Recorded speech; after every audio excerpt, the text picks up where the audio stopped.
और स्वागत है आप सभी का 18 स्वदेश पे। आप देख रहे हैं कल की तैयारी। मैं हूं मनीष मिर्निगिरी और अगले आधे घंटे में मैं बात करूंगा कि कल के लिए आपकी क्या तैयारी हो। दर्शकों के तमाम सवालों के जवाब देंगे। दो गेस्ट भी हमारे साथ जुड़ेंगे जिनसे हम जानेंगे कि किन शेयरों पर क्या आपकी रणनीति होनी चाहिए। उनसे वीआईपी स्टॉक्स जानेंगे, यानी कि वैसे स्टॉक जिसमें वैल्यू बाइंग है इस बाजार में। और हमने देखा था कि आज बाजार में उछाल देखने को मिला था। लेकिन दर्शकों के सवाल जवाब का सिलसिला होगा, उसके लिए जरूरी है कि आप 18 स्वदेश पे अपने सवाल भेजिए। और इसके लिए चूंकि जमाना सोशल है तो सोशल मीडिया का आप सहारा ले सकते हैं। आप व्हाट्सअप कर सकते हैं। सबसे पहले तो 9136934056 पे जो है आप अपना सवाल भेज सकते हैं। इसके अलावा इंस्टाग्राम, ट्विटर पे भी आप जो है अपने सवाल भेज सकते हैं। तरीका बेहद आसान है। KKT यानी कल की तैयारी आपको लिखना है, स्पेस देना है और फिर अपना सवाल भेज देना है। आपके तमाम सवालों का हल हम करेंगे 18 स्वदेश में। हमारे जो दर्शक है, हमारे जो जानकार होंगे वो आपके तमाम सवालों के जवाब देंगे और आपकी मुश्किलों को आसान करेंगे। लेकिन कल का दर्शकों के सवाल जवाब देने से पहले फटाफट आपको बताते हैं कि आज बाजार में हुआ क्या।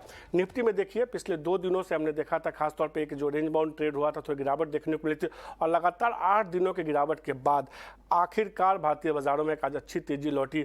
शुरुआत अच्छी हुई, उसके बाद बाजार ने जो है लगातार अपनी तेजी को बनाए रखा और निफ्टी फाइनली जो 17,450 के करीब बंद होने में कामयाब हुआ।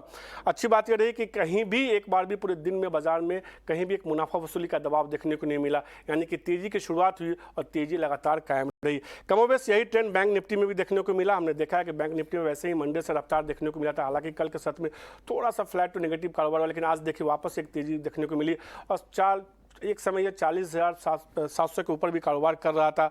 हालांकि फाइनली जो है 40,700 के आसपास ये बंद होने में कामयाब हुआ है। आज निफ्टी के अगर टॉप गेनर स्टॉक्स की बात करें, क्योंकि आज गेनर की ही बात होनी चाहिए, सबसे तेजी देखने को मिली थी अदानी एंटरप्राइजेज जैसे स्टॉक्स है जहां मजबूती देखने को मिली। ये बैंक निफ्टी के चढ़ने वाले शेयर्स है। Federal bank, PNB, bank of Baroda, SBI जैसे स्टॉक्स थे जहां मजबूती देखने को मिली। PSU स्टॉक्स लगातार मजबूती दिखा रहे हैं और कल भी हमने इसी शो में चर्चा की थी और अविनाश ने यह कहा था कि PSU स्टॉक्स पर आपको नजर रखनी चाहिए। निफ्टी के अगर टॉप गेनर स्टॉक्स की बात करें तो उसमें Adani enterprises, Adani port, Asian paint, Britannia जैसे स्टॉक्स थे जहां मजबूती देखने को मिल रही थी। आज के ट्रेड में कहीं ना कहीं अदानी स्टॉक्स लगातार 2 दिनों से लीड कर रहा है। इसके अलावा मेटल, जैसा कि हमने बताया भी हेडलाइंस में, एक अच्छी मजबूती देखने को मिली। हिंडाल्को, UPL जैसे स्टॉक्स भी अच्छी मजबूती दिखा रहे थे। इसके अलावा कुछ और स्टॉक्स जहां की बात करें और इंडेक्स की बात करें खासतौर पर, तो आज देखिए मेटल इंडेक्स कहीं ना कहीं आज बाजार का हीरो बनता हुआ दिखा। तमाम मेटल स्टॉक्स में आज के ट्रेड में अच्छी मजबूती देखने को मिली। बैंकों में खासतौर पर सरकारी बैंकों में आज अच्छी तेजी देखने को मिली। PSU इंडेक्स देखिए करीब 3% की मजबूती के साथ बंद हुआ। अगर आज के कुछ हीरो स्टॉक्स की बात करें, ऐसे शेयर जो आज के कारोबार में एक अच्छी मजबूती दिखाते हुए कामयाब हुए, उसमें JSW एनर्जी जैसे स्टॉक्स थे जहां मजबूती देखने को मिली। इसके अलावा कुछ और स्टॉक जहां मजबूती देखने, रूपक एंड कंपनी। आज हौजरी स्टॉक्स देखिए कहीं ना कहीं गर्मी बढ़ने की संभावना से जो है हौजरी स्टॉक्स में अच्छी मजबूती देखने को मिली। Rupa and company, dollar index, rain industry जैसे स्टॉक्स में मजबूती थी। त्रिवेणी टर्बाइन एक शेयर था जिसमें आज के ट्रेड में मजबूती देखने को मिली। इसके अलावा कुछ और स्टॉक्स जहां मजबूती आज के ट्रेड में देखने को मिली जो आज के हीरो थे। इसके अलावा देखिए rain industry, Sonata software, Apcotex जैसे स्टॉक्स थे जहां पे आज के कारोबार में हमने एक अच्छी मजबूती देखने को मिली। तो इन्हीं इस चूंकि बाजार में ट्रिगर्स काफ़ी अच्छे हैं, अच्छी मजबूती देखने को मिल रही है, तो अब दर्शकों के सवाल जवाब का सिलसिला शुरू करते हैं। हमारे साथ Ashish Maheshwari, director blue ocean strategic adviser जुड़ चुके हैं। इसके अलावा नितिलेश पावसकर जुड़े हैं, रिसर्च एनालिस्ट हैं तनिषा एकेडमी के। आप दोनों का शुक्रिया 18 स्वदेश को समय देने के लिए। और सवाल जवाब का सिलसिला शुरू करने से पहले आशीष जी, जल्दी से क्या लग रहा है बाजार यहाँ से अब थोड़ा पुलबैक और दिखा सकता है, या लगता है कि नहीं ये पुलबैक जो है सिर्फ डेड कैट बाउंस है? नहीं, मेरा मानना है थोड़ा सा आप पुल बैक और दिखा सकता है, क्योंकि ऑलमोस्ट 8-9 दिन से आपके कंटिन्यूस बिकवाली देखने को मिली है बाजार में। और अब आप कितना बेचेंगे किसी भी स्टॉक को। इसके अलावा अभी इसलिए एक सर्टेन लेवल आ जाते हैं जहां थोड़ी सी वैल्यू बाइंग हर सेक्टर में, हर स्टॉक में नजर आने लगती है। और आई थिंक थोड़ा सा बाजार का मूड और थोड़ा सा बेटर हुआ है, क्योंकि अडानी ग्रुप के स्टॉक में जो थोड़ा सा रिवर्सल आया उसके कारण से, और PSU बैंकिंग स्टॉक, ये 2 ही पर्टिकुलर सेक्टर हैं जहाँ पे काफी रिटेल ट्रेडर्स फंसे हुए हैं। तो थोड़ा सा जब भी यहाँ पे मोमेंटम रहेगा आप देखेंगे कि बाजार की डायरेक्शन ऊपर ही रहेगी। और मेरा मानना है जो आज रिवर्सल देखने को मिला ये इस पूरे वीक जारी रह सकता है। आपने एक इंटरेस्टिंग बात बोली, कितना बेचेंगे और कितना गिरेगा। कहीं ना कहीं बाजार में थोड़ा सा यहाँ से पुलबैक देखने को मिल सकता है। नितिलेश, फिर लेवल क्या होंगे यहाँ से पुलबैक अगर होता है तो? जी सर, देखो कंटिन्यूअसली अगर आप मुझे फॉलो कर रहे होगे तो 18,800 से मैं कंटिन्यूअसली बिकवाली कर रहा था। और बजट के एक दिन पहले मैंने कहा था कि यहाँ पे बिकवाली रोकना है, यहाँ से बाइंग हमें देखने को मिलेगी। फिर हम लोगों ने 18,100 के आसपास से बिकवाली करना चालू कर दिया और 17,200 का 17,300 का टारगेट दिया था। और फाइनली कल जाके हमारा जो टारगेट था वो आ चुका था। और कल ही मैंने ट्रेड को अपने रिवर्स किया। सुबह में मॉर्निंग शो कर रहा था, तब मैंने फ्यूचर्स को 350 के आसपास बाय करने को बोला। हालांकि हमारा जो टारगेट था 550 का वो अभी आया है। जैसे सर को मैं सुन रहा था कि कितना बेचेंगे, एक्चुअली मेरा भी प्रॉब्लम वही हुआ था। हम लोग कंटिन्यूअसली सेलिंग साइड पे प्लान करते हैं, लेकिन कंटिन्यू 9 दिन गिरने के बाद बाजार में हिम्मत नहीं होती बिकवाली की, तो ट्रेड थोड़ा सा क्या हो सकता है ऊपर की साइड में देखने को मिल सकता है। लेकिन कल अगर समझो गैप अप ओपनिंग होता है, 170 से लेके 190 पॉइंट्स का गैप ओपनिंग होता है और मार्केट समझो 17,620 या फिर 630 के आसपास गैप ओपनिंग होता है, तो इमीडिएटली बेसिस के ऊपर 40 पॉइंट का स्टॉप लॉस लगा के बिकवाली करना चाहिए। और नीचे में इंट्राडे बेसिस के ऊपर फिर से 100 से लेके 125 पॉइंट हमें देखने को मिल सकते हैं डाउन साइड के। तो ये मेरा लेवल्स है। निफ्टी में अभी 17,630 से लेके 17,650 एक रेजिस्टेंस की तरह काम करेगा। इंट्राडे बेसिस के ऊपर अगर गैप ओपनिंग होता है तो वहां पे बिकवाली करने की राय होगी। 100 से लेके 125 पॉइंट वहां पे देखने को मिलेगा। लेकिन मेरा जो व्यू है, मैं यहाँ पे पोजिशनल सेल नहीं प्लान करूंगा। मेरा पोजिशनल सेल का जो प्लान होगा वो होगा 17,800 से लेके 17,900 इस रेंज में अगर पुल बैक मिलता है तो वहां पे बिकवाली करने की राय होगी। जैसे बैंक निफ्टी में हम लोगों ने 40,100 के आसपास लॉन्ग किया था, 40,700 का टारगेट था, वो एक्चुअली हिट हो चुका है। तो कल एक बार फिर से अगर गैप ओपनिंग होता है तो वहां पे भी एक हमें बढ़िया मोमेंटम के साथ देखने को मिल सकता है। तो इंडेक्स के ऊपर सेल ऑन राइज का ही व्यू है, लेकिन अभी के लिए व्यू जो है वो माइल्डली बुलिश है। समझिए ध्यान से कि निफ्टी में निकलेश ये मानते हैं कि यहाँ से थोड़ा पुल बैक देखने को मिल सकता है। 17,600 630 के लेवल के आसपास जाता है तो फिर वहाँ से आप बिकवाली करके चल सकते हैं।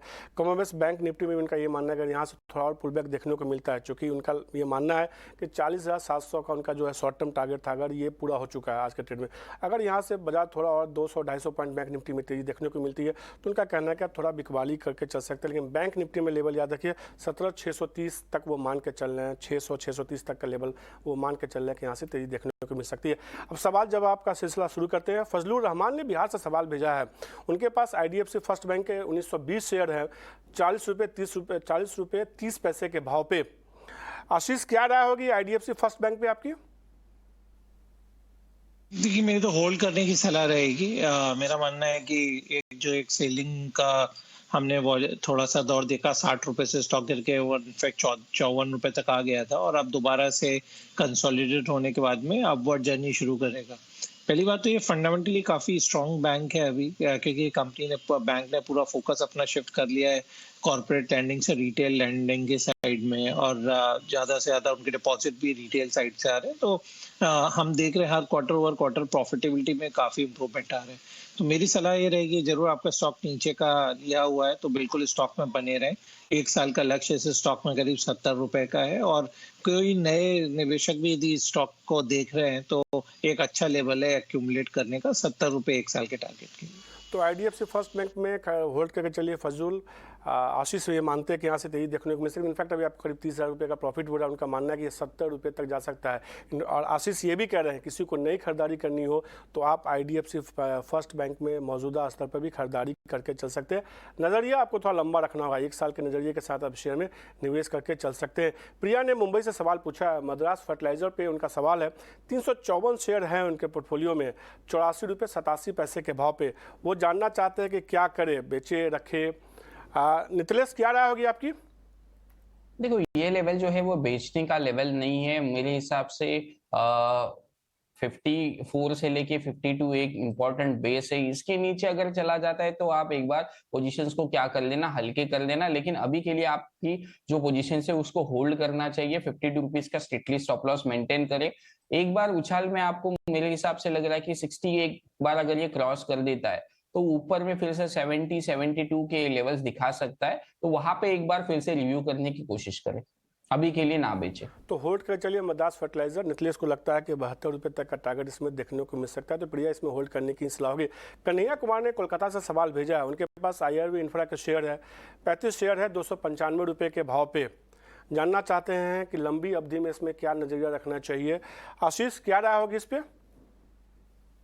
जी, मेरी सलाह होल्ड करने की रहेगी, क्योंकि अब तो एक तो स्प्लिट भी हो गया है, एक शेयर पे 10 शेयर के इनके पास में नए शेयर्स भी आ गए हैं। और मेरा मानना है कि जो उनके लास्ट क्वार्टरली नंबर्स थे काफ़ी एनकरेजिंग थे, तो मुझे लगता है कि अगले 2 साल में जो उस कंपनी का मुनाफा है यहाँ से डबल होने वाला है। दूसरी बात, इसमें जीआईसी और सेंट्रा जैसे जो फंड्स हैं उनकी बैकिंग अब आईआरबी इंफ्रा को हो गई है, तो जो हाई कॉस्ट फंड है वो रिटायर होके इनके पास में लो कॉस्ट फंड और इक्विटी जो आ गया है वो पॉजिटिव है। इसके अलावा अभी अभी में नए बड़े ऑर्डर्स भी उनको मिले हैं, तो मैं पॉजिटिव वो आईआरबी इंफ्रा के भविष्य को लेके मेरा मानना है 1 साल का लक्ष्य इस स्टॉक में करीब 37 रुपए का आप बिल्कुल रख सकते हैं, 39 रुपए का लक्ष्य रख सकते हैं। तो 37-39 रुपये के लक्ष्य के साथ आईआरबी इंफ्रा होल्ड करके चल सकते हैं, मजबूती देखने को मिल सकती है। पुनीत जोशी ने जयपुर से सवाल भेजा है। एजीएस ट्रांजेक्ट टेक्नोलॉजी के 85 शेयर है उनके पास, 175 रुपये के भाव पे हैं। वो जानना चाहते हैं कि लंबी अवधि के लिए शेयर होल्ड करना चाहते हैं। क्या राय होगी नितिलेश इस शेयर पे? सर एक बार नाम फिर से बोलोगे? AGS ट्रांजेक्ट technology.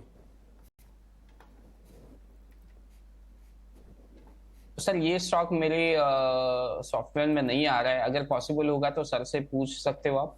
आशीष सर, क्या राय होगी आपकी? एजीएस ट्रांजेक्ट टेक्नोलॉजी पे करीब 56 रुपये का भाव है भी शेयर का।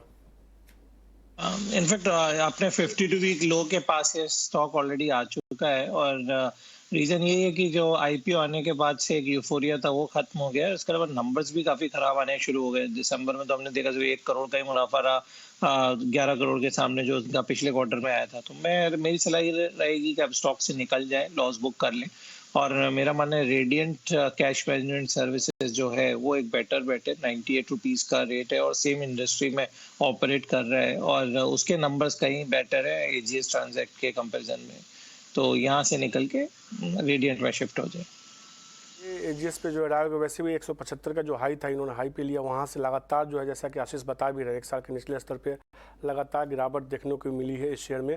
तो बिकवाली करके चलिए शेयर में, आपको और भी नुकसान आने वाले दिनों में देखने को मिल सकता है। एजीएस घोत्रा ने चंडीगढ़ से सवाल भेजा। विप्रो के 28 शेयर है 456 रुपये के भाव पे।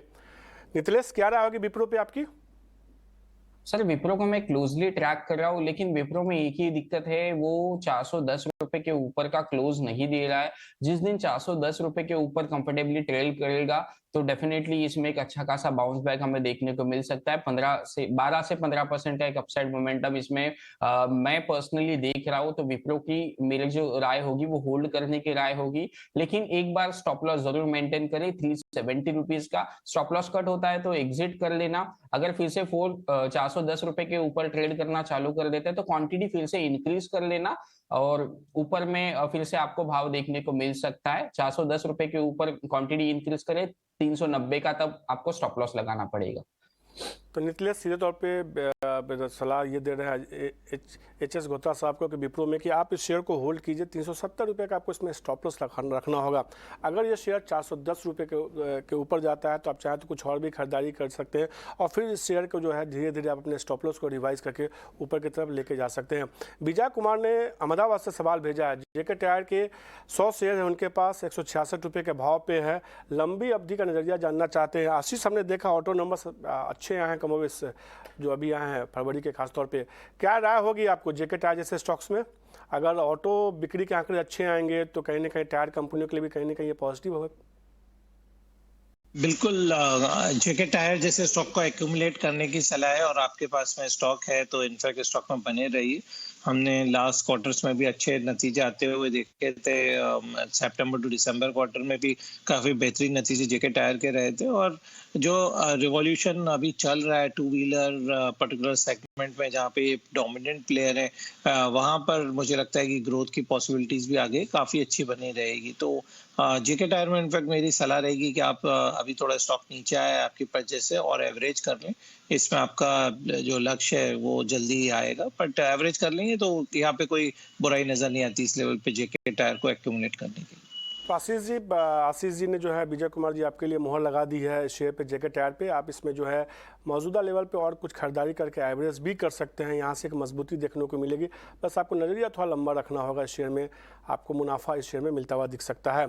संजय कुमार ने पटना से सवाल भेजा है, महिंद्रा एंड महिंद्रा के 38 शेयर हैं, 1340 रुपये के भाव पे आज नंबर्स आए हैं, ऑटो नंबर्स आए हैं, अच्छे नंबर्स देखने को मिले हैं। नितिलेश, क्या राय होगी महिंद्रा एंड महिंद्रा पे आपकी? तो महिंद्रा एंड महिंद्रा को मैंने क्लाइंट्स को ऑलरेडी शॉर्ट साइड का रिकमेंड किया है। 1350 रुपए के आसपास का हमारा सेलिंग का प्राइस है और मुझे लग रहा है कि ये काउंटर अगर ये 1220 या फिर 1240 ये लेवल को ब्रेक डाउन करेगा तो मैं सरप्राइज नहीं रहूंगा कि ये स्टॉक फिर से 1000 रुपए का लेवल, 1020 या फिर 1040 का लेवल दिखाएगा। तो अभी के लिए आपके लिए एक स्टॉप लॉस मैं दूंगा 1240 रुपए का। उस स्टॉप लॉस के साथ अपनी पोजीशंस को क्या कर सकते हो, होल्ड कर सकते हो। कि अगर आप इसमें एक पैटर्न को देखेंगे 1350 1340 इस लेवल के आसपास जाने के बाद इसमें एक सेलिंग आता है। जब तक ये काउंटर 1350 के ऊपर क्लोज नहीं करेगा तब तक इसमें फ्रेश बाइंग आपको देखने को नहीं मिलेगी। तो मेरा एमएनएम के ऊपर सेल का रिव्यू है। तो नितिलेश का ये कहना है कि आप फिलहाल के लिए शेयर तो होल्ड कीजिए, 1240 रुपये का स्टॉप लॉस लगाने की उन्होंने सलाह दी। अगर ये स्टॉप लॉस ट्रिगर होता है तो फिर आप शेयर से निकल जाए। उनको लगता है कि थोड़ा दबाव देखने को मिल सकता है। जब तक शेयर जो है 1310 1320 के जोन को पार नहीं करता तब तक मजबूती देखने को नहीं मिल सकती है। दिनेश शर्मा ने जयपुर से सवाल भेजा है, पंजाब एंड सिंध बैंक के शेयर उनके पास 2000 शेयर हैं, 26 रुपये के भाव पे है। सीधे तौर पर उन्होंने पूछा है कि 6 महीने के लिए शेयर को क्या करना चाहिए। आशीष जी, क्या राय होगी दिनेश जी के लिए? मेरा मानना है कि इस स्टॉक से निकल जाना चाहिए। पंजाब एंड सिंध बैंक थोड़ा अंडर परफॉर्मर स्टॉक रहा है और हमने देखा है 45-40 के लेवल से कंटिन्यूस इस स्टॉक में बिकवाली आई है। तो मैं आपको दूसरे 2 स्टॉक सजेस्ट करता हूँ सेम सेक्टर में। मेरा मानना है इक्विटास स्मॉल फाइनेंस बैंक पे आप बैट ले सकते हैं जो 70 रुपए के आसपास ट्रेड कर रहा है, और दूसरा सेंट्रल बैंक ऑफ इंडिया में भी आप इस लेवल पे बाइंग कर सकते हैं। दोनों पंजाब एंड सिंध बैंक के कंपेरिजन में आपको बेटर रिटर्न देंगे। आपके लिए राय ये है कि पंजाब एंड सिंध बैंक से निकल जाइए, इक्विटास स्मॉल फाइनेंस में आप खरीदारी करके चल सकते हैं इस लेवल पे। इसके अलावा सेंट्रल बैंक ऑफ इंडिया है, वो भी उनको पसंद है, आशीष जी को, उसको भी खरीदारी करके चल सकते हैं। अभी आपको शेयर में इनफैक्ट 1500 रुपये का प्रॉफिट मिल रहा है। तो आप इन दोनों share Punjab and Sind bank से स्विच करके इक्विटास में स्मॉल फाइनेंस और सेंट्रल बैंक ऑफ इंडिया में मूव कर सकते हो, उसमें आप इन्वेस्ट कर सकते हैं। सुरेश कुमार ने राजस्थान से सवाल भेजा है, आरवीएनएल के 350 शेयर है उनके पास, 78 रुपीज़ के भाव पे है, शॉर्ट टर्म के लिए जानना चाहते हैं। नितिलेश, शॉर्ट टर्म का नज़रिया है तो आप ही बताइए क्या करना चाहिए, रखे, बेचे, या आपको लगता है कि एवरेज करें इस लेवल पे? नहीं, इसमें एवरेज करने की तो राय नहीं दूंगा, क्योंकि अगर हम लोग डेली चार्ट के ऊपर देखेंगे तो एक राउंडिंग टॉप का फॉर्मेशन बन रहा है। वीकली चार्ट भी काफी निगेटिव है। तो मैं इनको एक ही राय दूंगा कि उछाल में आपको क्या करना पड़ेगा, एग्जिट करना पड़ेगा। स्टॉक को एक बार 60 के ऊपर अगर ये ट्रेड करना चालू कर देता है तो आपको स्टॉप लॉस जो है वो 57 या फिर 55 रुपीज के आसपास लगाना चाहिए। ओवरऑल जो स्ट्रक्चर है वो काफी वीक हो चुका है, क्योंकि जो बाइंग आना था उसमें वो आ चुका है और ऊपर के लेवल में मेरे हिसाब से डिस्ट्रीब्यूशन क्लियरली विजिबल है चार्ट में। तो 55 रुपीज का एक लास्ट होप की तरह आपको रखना पड़ेगा इसमें। और 60 रुपीज के ऊपर अगर ये ट्रेड करता है तो थोड़ा सा एक माइल्डली बुलिश हो सकता है। स्टॉक फिर से 66 67 ये लेवल दिखा सकता है। तो इस पे सीधे तौर पे रेल विकास निगम पे जो राय है सुरेश जी आपके लिए, नितिलेश की तरफ से कि आप 55 रुपये का इसमें स्टॉप लॉस लगाइएगा। अगर स्टॉप लॉस ट्रिगर होता है तो शेयर से आप निकल जाइए, लेकिन अगर ये शेयर 60 के ऊपर जाता है तो फिर आप शेयर को होल्ड करके चल सकते हैं। फिर 66-67 का भाव देखने को इस शेयर में मिल सकता है। ये कुछ ऐसे स्टॉक्स है जिस पे हमने दर्शकों के सवाल लिए, लेकिन बाजार के लिए कई सारे अहम ट्रिगर है जो जानना बेहद जरूरी है। वामाक्षी हमारे साथ जुड़ी है। वामाक्षी, कल के लिए क्या बड़े ट्रिगर हैं? जी बिल्कुल, शुरुआत करते हैं हम कुछ इकोनॉमिक क्यूज़ के साथ जो आपके रेडार पर ज़रूर होने चाहिए।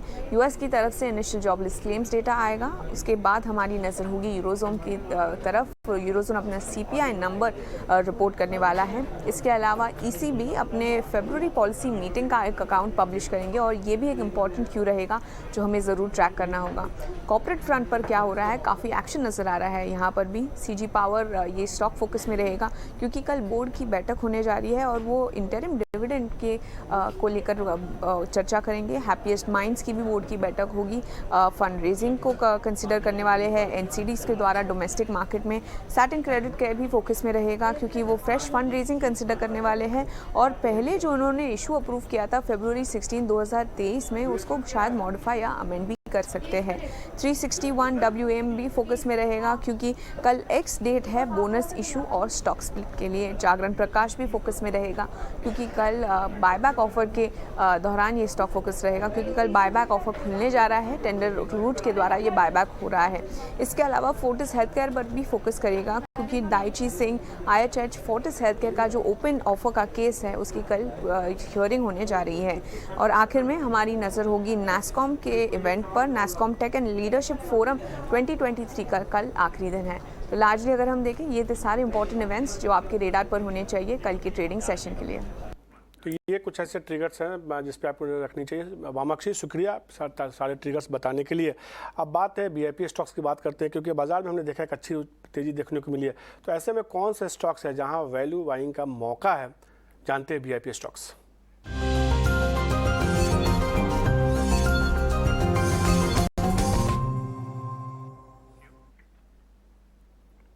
आशीष, कई दिनों की गिरावट के बाद आखिरकार बाजार में हमने देखा कि आज मजबूती देखने को मिली, एक अच्छी मजबूती देखने को मिली। IT ऐसे स्टॉक्स थे जो लीड कर रहे थे, इसके अलावा कई सारे सेक्टर थे। कौन से दो ऐसे स्टॉक्स होंगे जहां आपको लगता है कि बतौर वैल्यू बाइंग खरीदारी करनी चाहिए, निवेश करना चाहिए, मुनाफा देखने को मिलेगा? जी, सबसे पहले तो आपके दर्शकों को सलाह है कि फंडामेंटली स्ट्रॉन्ग स्टॉक्स को ही बाय करें कि मार्केट काफी वोलेटाइल है और हमें बहुत ज्यादा स्पेकुलेटिव स्टॉक्स में निवेश नहीं करना चाहिए। तो पहला मेरा पिक रहेगा सोनाटा सॉफ्टवेयर लिमिटेड। इस कंपनी में भी नजर डालें फंडामेंटली तो सबसे पहले जो ट्रिगर आया है, इसने क्वांट सिस्टम को जो परचेज किया है वो काफी पॉजिटिव है और ये स्टॉक की री रेटिंग करेगा कि 1/6 रेवेन्यू उनका high margin data analytics business से आना शुरू हो जाएगा। इसके अलावा 30% से ज्यादा का ROC है, डेट फ्री कंपनी है और यदि कंपनी के फंडामेंटल्स पे नजर डालें तो लास्ट ईयर का मुनाफा उनका 376 करोड़ रुपए था, जबकि इसका 9 महीनों में ही ऑलरेडी वो 340 करोड़ का अर्न कर चुके हैं। तो हाई ग्रोथ बिजनेस में है। तो मेरा लक्ष्य 1 साल का, 6 महीने का इनफैक्ट इस स्टॉक के लिए 1000 रुपए का रहेगा। और जो दूसरा स्टॉक मुझे पसंद है वो है फिनोलेक्स केबल लिमिटेड। इस कंपनी पे भी नजर रखने की जरूरत है, डेट फ्री कंपनी है और इस कंपनी का भी जो मुनाफा लास्ट ईयर 272 करोड़ रुपए था और 9 महीने में 315 करोड़ ऑलरेडी आ चुका है। तो मेरा उम्मीद है करीब 400 करोड़ का मुनाफा कंपनी इस फाइनेंशियल ईयर में करेगी और FIs और DIs दोनों ही अपनी हिस्सेदारी इस स्टॉक में बढ़ा रहे हैं। तो बिल्कुल इस स्टॉक पे नजर रखना चाहिए। स्टॉक ने जरूर 52 वीक हाई टच किया है पर आगे भी नए हाईज यहाँ पे देखने को मिलेंगे। तो ये दो स्टॉक्स है जिसमें कि खरीदारी करने के सलाह है। फिनोलेक्स केबल्स खरीदारी करके चलिए 1000 रुपये का टारगेट देखने को मिलेगा। इसके अलावा सोनाटा सॉफ्टवेयर, ये भी एक ऐसा शेयर जहां खरीदारी करने की सलाह दे रहे हैं आशीष। उनको लगता है कि इसमें खरीदारी कीजिए, करीब 29 से 30% ऊपर का वो टारगेट दे रहा है। बस 6 महीने का आपको शेयर को होल्ड करना होगा। 2 शेयर ऐसे हैं जिसमें खरीदारी करने की सलाह दे रहे हैं। नितिलेश, क्या राय होगी आपकी, कौन से VIP स्टॉक्स होंगे आपके लिए? देखो, मेरा जो स्टॉक होगा मैं उसमें बिकवाली करना पसंद करूंगा, वो होगा पॉलीकैब का। इसको थोड़ा सा मैं 2 तरीके से बताना जरूर पसंद करूंगा। अगर समझो कल स्टॉक ये 3150 के ऊपर अगर निकलता है और फिर से अगर 3140 के नीचे ट्रेड करना चालू कर देता है तो ऊपर में हमें 30 पॉइंट के स्टॉप लॉस के साथ इसमें बिकवाली करनी है। तब हमारा टारगेट होगा 3050 रुपए का। समझो अगर कल ये 3120 3130 के आसपास जाके 3100 को लेवल को ब्रेक डाउन कर देता है तो हमारा जो स्टॉप लॉस होगा वो 3130 का होगा और नीचे में टारगेट पहला 3050 का होगा। और इसके नीचे अगर ये ट्रेड करना चालू कर देता है तो मैं सरप्राइज नहीं रहूंगा। ये स्टॉक आने वाले समय में 2800 से लेके 2900 ये लेवल भी दिखाता है। तो क्योंकि जो मैं सेलिंग के लिए सेटअप देता हूँ वो सेटअप मेरे हिसाब से पॉलीकैब में बन चुका है। वो तो 2 हिसाब से आपको क्या करना पड़ेगा, ट्रेड करना पड़ेगा सिर्फ और सिर्फ 30 रुपए के स्टॉप लॉस के साथ। बिना स्टॉप लॉस कोई भी ट्रेड ना करे। तो ये स्टॉक्स है पॉलीकैब जिसमें कि बिकवाली करने की सलाह दे रहे हैं नितिलेश। तो नितिलेश और आशीष, आपका शुक्रिया ET Now स्वदेश को समय देने के लिए। कल के तैयारी में आज के लिए इतना ही। तब तक के लिए नमस्कार। आप देखते रहिए ET Now स्वदेश।